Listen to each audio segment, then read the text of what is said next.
Wah, saya sudah tidak sabar menunggu tamu kehormatan kita kali ini, yaitu Mas Sabar Sitomorang yang orang Batak tetapi ahli filsafat bisnis kuliner Minangkabau. Silakan Mas Sabar Sitomorang, waktu dan tempat saya serahkan ke Anda untuk bicara tentang filsafat bisnis kuliner Minangkabau. Silakan. Selamat sore Pak Jaya, terima kasih telah mengundang.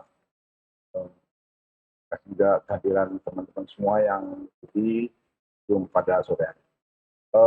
Mengenai filosofi filsafat masakan Padang, tahun 2015 saya mencoba menyarikannya dalam suatu materi yang terstruktur untuk mahasiswa saya di MBA ITB.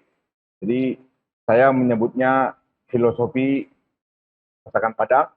Saya menguraikan ada 11 yang saya koleksi itu mengenai filosofi itu. Di masakan Padang ini 11 filosofinya yang saat itu saya sarikan, itu ada rasa memiliki, ada misi, ada kekuatan mengalahkan musuh, rivalitas, ada ketertarikan indrawi. Nah, ini sangat menarik ini yang keempat ini. Yang kelima ada cerita atau kisah. Yang keenam ada kemegahan, monumentalisme ya. Walaupun agak kesininya semakin berkurang, menurun. Show-nya. Di monumentalisme itu yang dulu sangat terasa ya. Yang ketujuh ada spirit, simbolisme. Yang kedelapan ada misteri ya. Ada ritual yang kesembilan. Yang ke-10 ada syiar, dakwah. Yang ada valensi, kekuatan valensi. Itu sementara Pak Jaya yang saya tarikan untuk 11 filosofi tersebut. Oke. Nah, ya. Kalau Anda Anda peras lebih menjadi mungkin satu kalimat yang bisa mewakilinya, bagaimana? Silakan. Ya, masakan Padang ini dari dulu sampai sekarang kekuatan utamanya adalah organik sekali. Jadi dia sangat nurturing, sangat organik, tidak begitu terpukau dengan branding, ya, karena dia sangat organik, dia sangat percaya diri ya. Jadi kita kalau dalam marketing mix kita ada 6 P,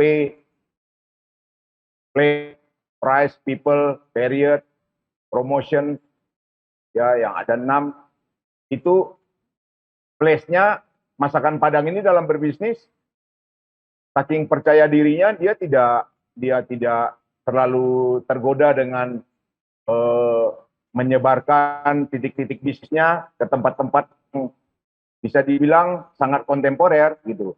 Jadi kita bisa lihat dari jutaan bisnis masakan Padang, titik penyebarannya di tempat-tempat yang sangat mudah dijangkau, sangat affordable harganya. Jadi kalau dia udah sampai masuk ke tempat-tempat yang premium, itu sangat langka, bisa dihitung. Tidak jutaan, akhirnya 1-2. Mungkin 5 jari saja nggak penuh itu. Beberapa bisnis itu hanya kurang dari 5 jari yang masuk ke titik-titik retail modern. Jadi saking nurturingnya, saking organiknya bisnis masakan Padang ini. Ya, Pak. Tapi kalau kita perhatikan, ya tadi Anda berkata ada beberapa ya. Apakah yang franchise seperti waralaba, seperti rumah makan sederhana itu dapat dikatakan beliau itu sudah mengontemporerkan masalah kuliner Padang ini, Mas Padang? Ya, kalau dilihat dari cara mereka memasarkan atau memperbesar skala bisnis, eh, bisa dihitung yang masuk dalam etape itu ya, naik kelas seperti itu bisa dihitung. Kayak sederhana, dia bisa memfranchise-kan, mewaralabakan, tapi dia masih mengontrol bagaimana menu masakan itu mereka siapkan dari dapurnya. Jadi masih berada di dalam kontrol owner, gitu ya. Kalau kalau yang tidak, mungkin tidak begitu kukuh, tidak begitu kaku dalam hal menjaga rasa, menjaga sistem atau menjaga bumbu, menjaga konsep visual, ya, menjaga penampilan, menjaga SDM. Nah, itu kebanyakan tidak begitu memperhatikan hal itu, tidak mendetil, Pak Jaya. Ya, bahkan mereka tidak melakukan waralaba kan. Kemudian Ya. mereka ya sudah mau mereka sendiri sudah tidak buka cabang dan lain-lainnya itu kan. Iya, betul sekali Pak Jaya. Nah, oke, well, itu menarik sekali bahwa analisa Anda tadi. Nah, belakangan ini kan rendang itu dinyatakan sebagai hidangan terlezat bukan di Indonesia, tetapi di dunia. Ya. Nah, Anda sendiri suka makan rendang? Saya suka rendang. Karena rendang itu di mata saya adalah item dari menu yang tradisional masakan Padang. Saya lihat dia seperti puncaknya. Jadi rendang itu kan asal katanya dari marandang. Marandang itu artinya diaduk. Jadi santannya biar tidak terbang, jadi dia harus terus diaduk. Nah, ini sebagai pertanda kesabaran. Jadi kalau kita lihat highlight dari menu-menu masakan Padang, rendang inilah yang terpremium. Nah, karena dia paling minimal 7 jam dia dimasak. Jadi secara cost dia sangat tinggi. Bumbunya banyak, prosesnya lama, jadi dia premium. Jadi kalau saya lihat dia dalam sepak bola ini saya anggap nih Ronaldonya ini. Ronaldonya masakan Padang tuh rendang. Enggak. Ya, Messi-nya itu rendang. Tapi saking mahalnya secara biaya, dia tidak pernah sangat jumplang secara harga dengan pilihan menu yang lain. Jadi saya kira cross subsidi berlaku di dalam praktek bisnisnya, Pak Jaya. Ya, tapi saya sebagai konsumen Padang, rendang itu sangat suka itu karena di samping memang enak, tetapi karena itu diolahnya kan lama kan. Ya, itu makanan yang paling tahan lama. Jadi bisa disimpan 2-3 hari masih tetap enak atau makin enak malah. Makin enak. Iya. Oke. Nah, saya kan latar belakang Anda kan sudah jelas nama Anda Sabar Situmorang. Jelas Anda bukan orang Padang kan? Ya. Bukan. Ya, tapi topi Anda memang Yutoba itu, wah itu kelihatan Bataknya itu kelihatan di situ. Ya. Nah, bagaimana Anda sebagai seorang Batak kok bisa Anda mendalami, menghayati, bahkan boleh dikata Anda mengembangkan ilmu kuliner Minangkabau?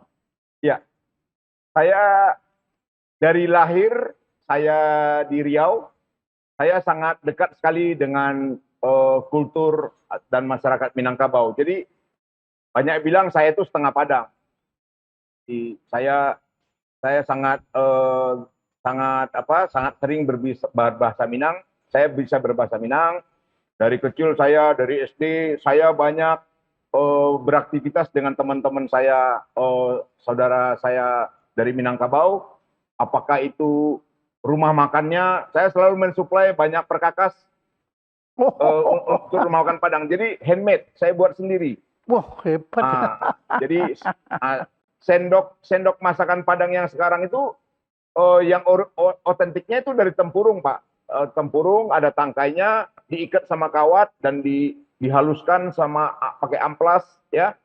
Itu pekerjaan saya. Jadi dengan satu sendok saya dapat barter satu bungkus nasi Padang. Lalu gitu. Jadi Makin sering sendoknya hilang, saya makin jadi itu senang. sudah masuk Bitcoin-nya Anda itu ya. Waduh.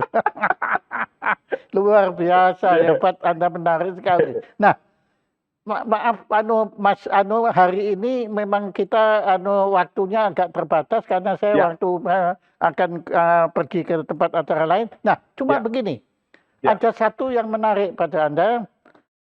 Anda menerbitkan buku yang menurut saya judulnya keren sekali, ya. Judulnya itu pesantren, ya. Ya. Tetapi sebetulnya Anda bisa menjadi pesan tren, ya. Itu. Ya. Ada nggak bukunya sekarang? Bukunya nggak saya bawa, Pak. Nggak bawa ya, tapi Nggak ya bawa. itu jelas bukunya menarik sekali karena tulis pesan Tren di bawah. Ya. Anda pisahkan situ. Nah, Ya. monggo, Anda bisa cerita, ya menurut itu kan tentang kreativitas, tapi menurut saya Anda kreatif sekali. Silakan. Ya, saya sangat sadar marketing. Saya percaya dengan low cost, high impact.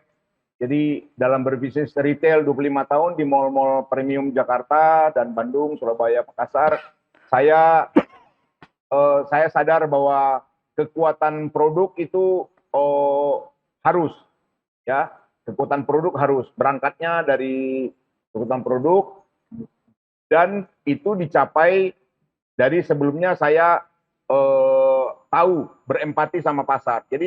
Jadi kombinasi antara saya yang sangat market sentris dengan produknya saya sudah selesai, sudah katam, membuat saya lebih kuat. Nah, begitu juga dalam penamaan buku, ini bagian dari marketing yang low budget, high impact, ya, low cost, high impact.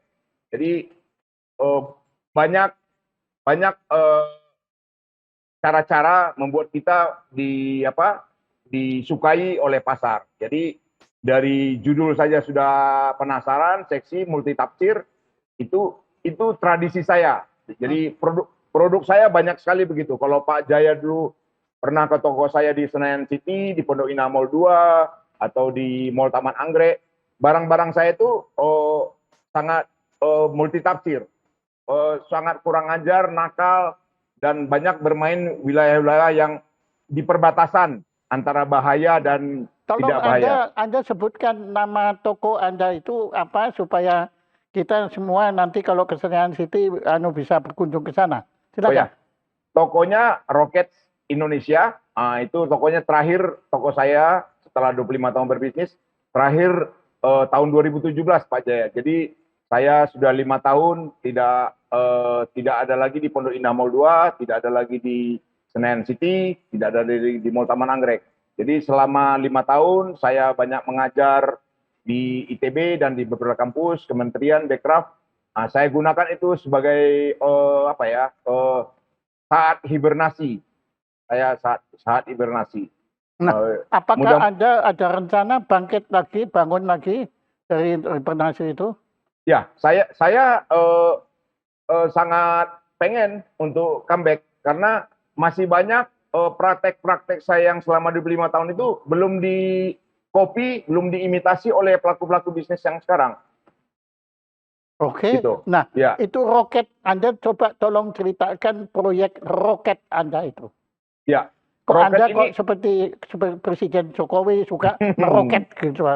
Oke, silakan. Ya, saya merintisnya sejak waktu mulai dari kuliah, dari mahasiswa Fakultas Seni Rupa dan Desain ITB.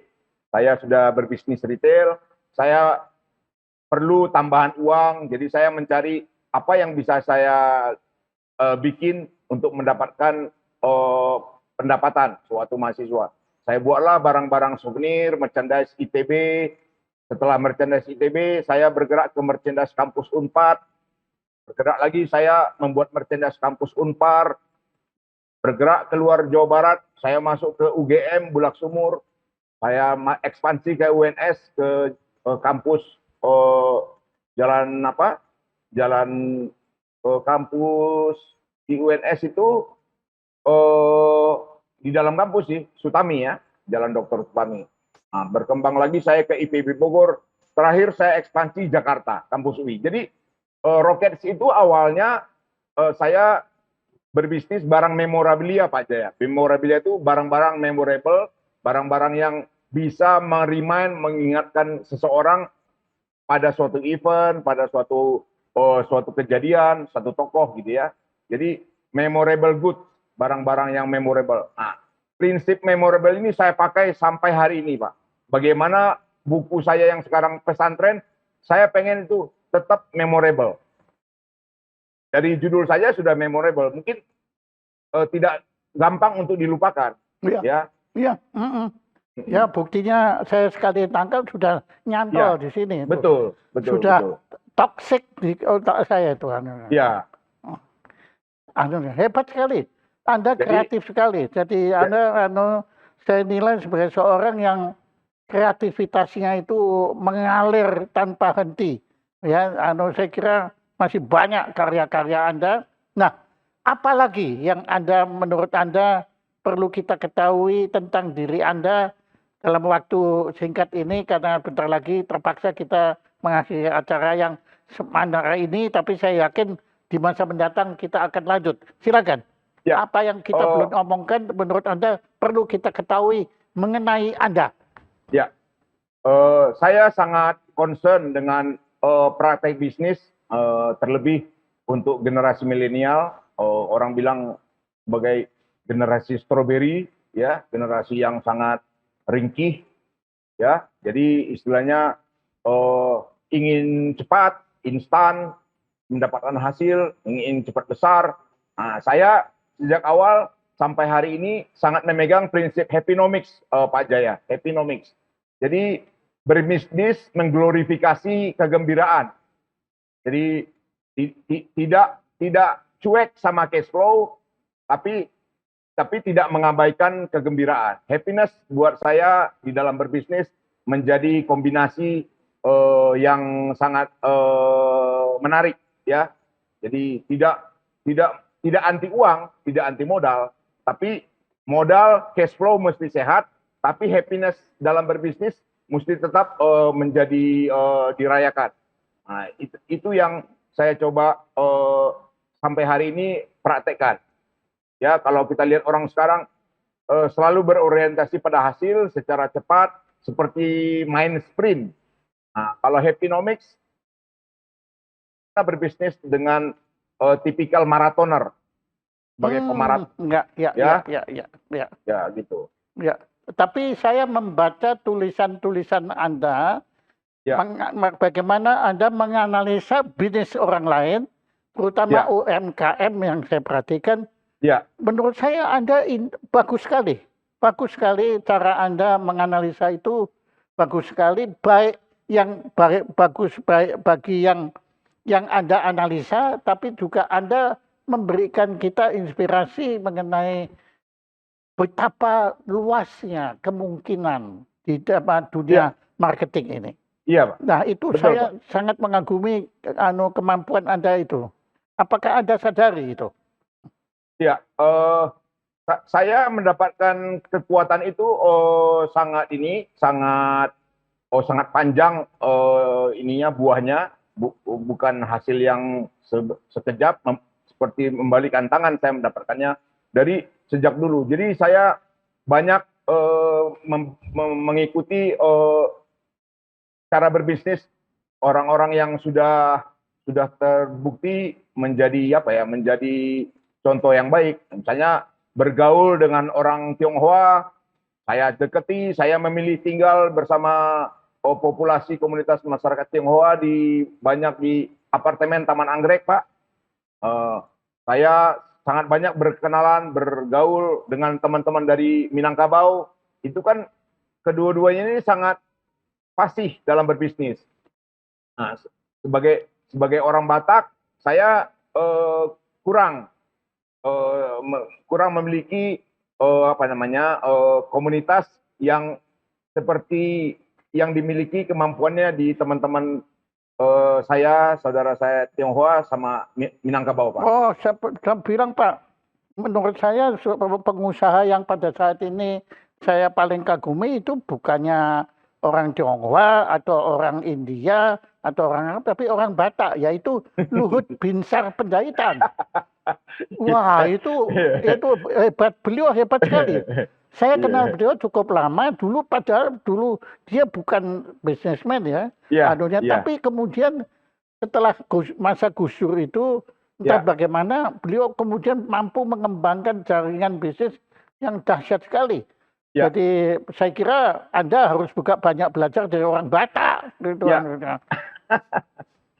Saya sekampung dengan orang tuanya Pak Luhut di Riau, di Duri. Saya sekampung. Jadi saya lihat orang dengan Panjaitan satu kampung itu. Ya, sama-sama orang Toba, tapi orang tuanya Pak Luhut itu ada di Duri, di Caltex dulu, Pak. Dengan orang tua saya sama-sama satu perusahaan. Ya.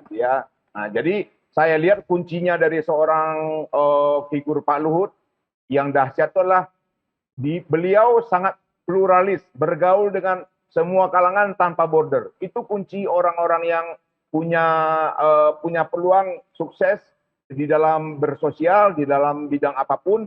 Kuncinya lah terbuka, pluralisme. Iya, lintas suku, lintas ras, lintas sosial, lintas pendidikan, lintas segala agama. Ya, betul. Itu kuncinya. Ya, baik Pak. Apa yang belum saya tanyakan, tapi menurut Anda perlu Anda utarakan dalam kesempatan ini. Silakan. Ya. Kita banyak melihat rumah makan Padang ya Pak. Ini karena topik utama kita masakan Padang, filosofinya kita mesti banyak belajar dari praktek bisnis masakan Padang ini. Jadi yang tadi saya bilang 11 filosofinya itu menjadi apa? Ini values yang harus kita ikuti. Jadi jangan hanya sekedar memakannya saja, tetapi kita juga mengikuti values di baliknya, simbol-simbol yang dimainkan oleh masakan Padang. Misalnya saya tadi bilang ada rasa memiliki. Ada rasa memiliki, masakan Padang bisa diterima dari Sabang Merauke, utara, selatan, barat, timur. Itu sampai global. Saya lihat juga di Sydney, saya lihat rumah makan Padang di Hong Kong. Itu saya makan makanan restoran Padang paling enak di Inggris, di Bath, di kota Bath. Itu kota kecil dusun itu. Betul. Kotanya Jane Austen. Tapi saya makan di situ, gila, rendang paling enak di dunia itu. Ya, jadi kita lihat ya Pak, kenapa dia bisa membumi dan masuk ke banyak segmen ceruk-ceruk pasar? Karena mereka tanpa kasta, tanpa klasifikasi. Jadi dia sangat inklusif. Saya setuju. Bahkan tanpa sistem. Jadi tanpa klasifikasi, tanpa eksklusivitas. Jadi dia sangat inklusif. Baru masakan Padang itu punya misi, Pak. Nah, saya kalau berbisnis, prinsip ini juga bagus. Jadi masakan Padang itu berkembang bukan karena dia mau berkembang saja, tapi dia teman diaspora, Pak. Masakan Padang itu adalah teman diaspora. Kemana orang Padang, orang Minangkabau beredar, ke situ dia menemani, Pak. Jadi itu yang saya lihat kekuatannya. Jadi ada lagi yang ketiga, rivalitas dalam masakan Padang, Pak. Persaingan. Kan dalam bisnis tidak ada yang tidak kompetisi, tapi dalam dunia bisnis selalu rivalitas itu ada. Masyarakat Minangkabau berbisnis itu seperti beribadah, Pak. Jadi berbisnis adalah beribadah. Jadi rivalitas itu ada dalam koridor yang solider, bukan soliter. Jadi tidak ada kesan menampeleng musuh, menampeleng lawan, menampeleng tokoh sebelah, itu nggak ada, Pak. Mereka itu ibadah. Nah, baru yang berikutnya ada ketertarikan indrawi. Bagaimana Pak Jaya misalnya tiba-tiba mencium asap aroma bakaran, ada bau sate, tapi satenya di mana? Nggak kelihatan. Nah, itulah cara-cara low cost high impact yang digunakan berbisnis masyarakat Padang menjadi apa ya? Menjadi kita bikin lapar, tapi produknya membuat kita berselera. Hanya asap saja, dia sudah memanggil kita untuk mengkonsumsi. Ya, jadi banyak kekuatan-kekuatan itu. Baru lagi ada cerita Pak, ada kisah-kisah. Jadi kisah-kisah dalam masakan Padang ini adalah dia sangat banyak mengangkat tradisi-tradisi, misalnya tradisi pantun, tambo, pepatah, gitu ya. Misalnya Pak Jaya kalau pernah lihat, kalau enak bilang ke orang, tapi kalau nggak enak bilang ke kami. Nah, ada lagi. Saya menemukan di banyak rumah makan, pantun-pantun itu dimainkan di dinding. Jadi, pandang mato kanan rancak, condong salero kanan lama. Jadi, mata itu pasti larinya ke yang indah, Pak. Ke yang indah, menarik. Jaya lihat saja, tampilan display masakan Padang, warna-warni dan banyak sekali komposisi yang membuat kita tergoda, Pak. Ya. Nah, baru condong salero kanan lama. Selera akan pergi ke rumahnya, yaitu rasa. Ya. Lalu yang berikutnya ada kemegahan. Dalam masakan Padang ada monumentalisme. Bapak lihat kan kalau mereka bawa makanan piringnya bertingkat-tingkat. Nah, itu monumentalisme. Itu drama yang membuat kita tadi memorable tadi Pak. Memorable dalam masakan Padang. Ya, baru ada lagi simbolisme. Nah, ya, dia pede sekali, tidak peduli mau di mall mana, dia nggak tertarik. Jadi itu. Baru ada lagi misteri, penasaran. Jadi ada yang menuduh masakan Padang ini kenapa semua lidah enak, merasa enak, masuk ke semua segmen dan semua suku. Apakah ini pakai ganja? Sampai dituduh begitu. Nah, tapi itulah yang dimainkan oleh masakan Padang. Permainan bumbu itu seperti seolah-olah tidak terlihat.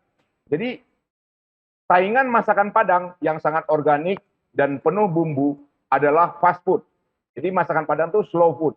Dia dimasak dengan banyak bumbu ya. Jadi dia sangat kaya bumbu, lama proses, ya Pak ya. Tapi rasa diutamakan. Jadi masakan Padang, kalau kita bilang kenapa orang sekarang suka banyak kepada masakan Padang, bukan hanya karena rasa, tapi karena permainan visual Pak. Dia pengulangan gonjong itu dari dulu sampai sekarang kan rumah makan Padang itu banyak memainkan simbol-simbol gonjong, rumah adat, ya. Iya, betul. Baru itu warna-warna dalam logo-logo masakan Padang itu mereka mainkan warna marawa, Pak. Warna marawa itu warna seperti bendera Jerman, Pak. Merah, kuning dan hitam. Itu marawa. Marawa itu warna khas Minangkabau. Itu dia mainkan terus. Baru cara menyusunnya piktorial, Pak. Piktorial itu menata dagangannya secara tampak langsung. Jadi piktorial, tidak ada yang disembunyikan. Straight forward. Kalau Pak Jaya naik motor, Bapak tahu dia jual ayam goreng, ayam bakar, akan disusun dengan piktorial. Itu sangat komunikatif. Itu cara promosi yang sangat murah meriah. Baru dia ada syiar. Nah, orang-orang Minangkabau yang membuka bisnis rumah masakan Padang pasti dia ada kekuatan religiositas yang mereka tunjukkan di mana mereka hadir di perantauan, di rantau. Ya, baru terakhir ada valensi, Pak. Valensi itu kekuatan masakan Padang yang ada di inner dari kultur Minangkabau. Itu yang membuat masakan Padang mudah masuk dan sangat lama bertahan. Demikian Pak Jaya. Terima kasih. Ya. Ini kami nggak punya apa-apa, nanti kami akan kirim ke Anda piagam dari kami, Jaya Suprana Institute, ucapan terima kasih kepada Sabar Sitomorang yang telah berkenan menjadi narasumber Jaya Suprana Show dengan tema filsafat bisnis kuliner Minangkabau. Tepuk tangan untuk Sabar Sitomorang. Terima kasih Pak Jaya.